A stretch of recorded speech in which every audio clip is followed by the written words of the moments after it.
Hello friends, Tally Prime की series में आपका स्वागत है। मेरा नाम है वीरेंद्र सिंह। पिछले काफ़ी सारे सेशंस जो हमने कवर अप किए हैं वो अकाउंट्स ओनली के साथ थे। हमने जितने भी अपने अकाउंट्स मेंटेन किए वो अकाउंट्स ओनली के साथ थे, लेकिन इस सेशन से हम अकाउंट्स विद इन्वेंट्री की जानकारी लेने वाले हैं। अकाउंट्स विद इन्वेंट्री का सीधा सीधा अर्थ ये है कि अभी तक जो आप परचेज़ कर रहे थे या सेल्स कर रहे थे वो सिंपल आप परचेज़ या सेल्स लिख के कर देते थे, लेकिन अब की बार आपको स्टॉक आइटम्स भी साथ में मेंशन करनी है। आप जिन गुड्स में व्यापार करते हैं उनकी जानकारी भी आपको देनी है।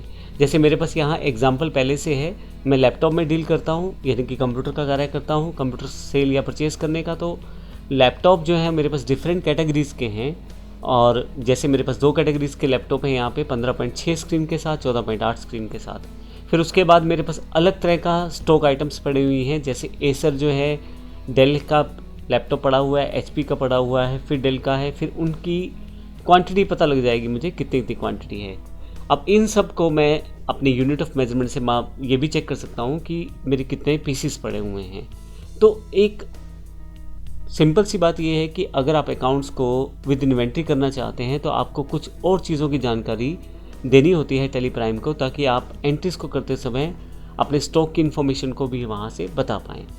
तो यहाँ पे मैं आपको बता दूँ कि सबसे पहले आपको अकाउंट्स विद इन्वेंट्री के लिए कुछ ऑप्शंस ऑन करने हैं, उसके साथ अपना यूनिट्स स्टॉक आइटम्स क्रिएट करनी है। तो आइए देखते हैं इस सेशन में हम ये किस प्रकार से कर पाएंगे। यहाँ मैं गेटवे ऑफ टेली पे आ चुका हूँ। सबसे पहले जो सबसे इम्पोर्टेंट कार्य आपको करना है, आपको सबसे पहले F11 प्रेस करना है और ये सुनिश्चित करना है कि इन्वेंट्री में मेंटेन इन्वेंट्री यस रहे, integrate accounts with inventory option भी यस रहे। अगर ये ऑप्शन यस नहीं रहेंगे तो फिर एक छोटी सी समस्या ये रहेगी, हम अपने अकाउंट्स के एंट्री को इन्वेंट्री के साथ नहीं कर पाएंगे। तो मैंने यहाँ दोनों पहले से यस कर दी हैं। वापस आ जाता हूँ यहाँ से। इसके लिए आप कंपनी मेन्यू को सिलेक्ट करके फीचर्स में भी जा सकते हैं और यहाँ से भी आप ये कर सकते हैं।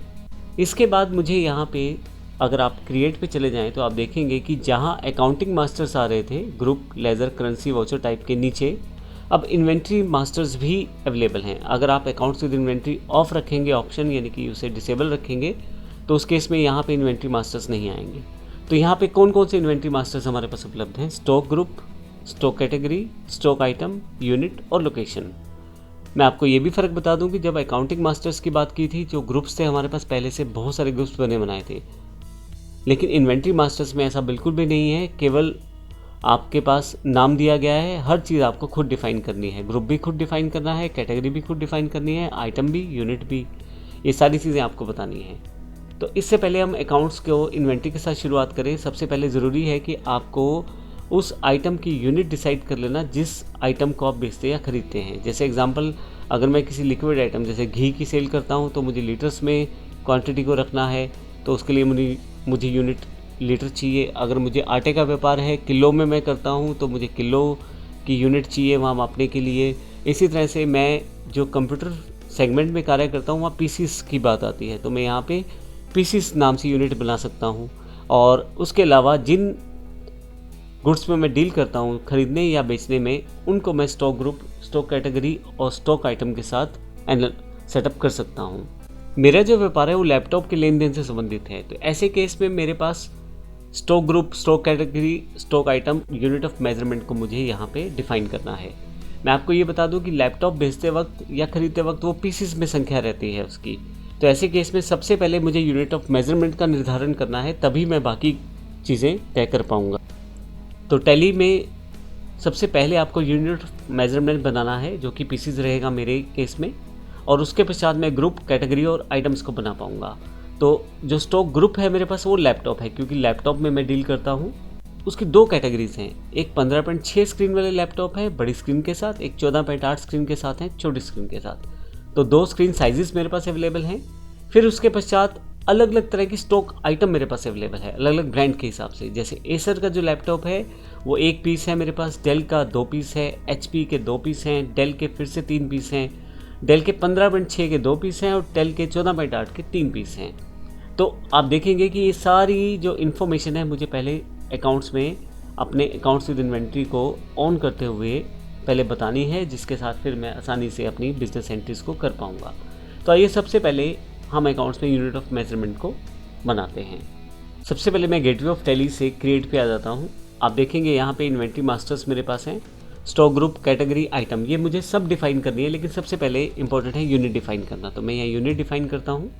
यूनिट में आप जो सिंबल है आप उसका प्रयोग कर सकते हैं। मैं यहाँ पे पीसीस के लिए PCS कर देता हूँ। फॉर्मल नेम जो है मेरे जो यूनिट है उसका पीसीस है, तो मैं पीसीस कर देता हूँ। नंबर ऑफ डेसिमल प्लेसेस, इसका अर्थ होता है कि दशमलव के स्थानों तक अगर आप चाहें तो अपनी पीसीस की कैलकुलेशंस कर सकते हैं, लेकिन मेरे पास ऐसा ऑप्शन फिजिबल नहीं है, यानी कि पीसीस जो हैं वो डेसिमल में नहीं होंगे। लेकिन ऐसा बिजनेस जिसमें आप यूनिट क्रिएशन ऐसा प्रयोग कर रहे हैं जो कि डेसिमल में हो सकता है, तो फिर आप उसका प्रयोग यहाँ पे करें। जैसे आप कोई पेट्रोल बेचते हैं, आप आटा बेचते हैं, कोई लिक्विड का आइटम है जो बेचते हैं, ऐसी क्वांटिटी जो आप डेसिमल में बताना चाहते हैं वो आप यहाँ पे शो कर सकते हैं। मैं अभी इसे 0 कर देता हूँ। एंटर करते हुए ये मेरी यूनिट जो है वो क्रिएट हो जाती है। तो इस सेशन में हमने देखा हमने यूनिट किस प्रकार से क्रिएट की, और बेसिकली हमारे पास अकाउंट विद इन्वेंट्री से किस प्रकार से हम आगे आने वाले सेशंस में देखेंगे वाउचर को कैसे क्रिएट करेंगे। साथ ही इन्वेंट्री मास्टर्स को भी देखेंगे किस प्रकार से हम बनाएंगे। धन्यवाद।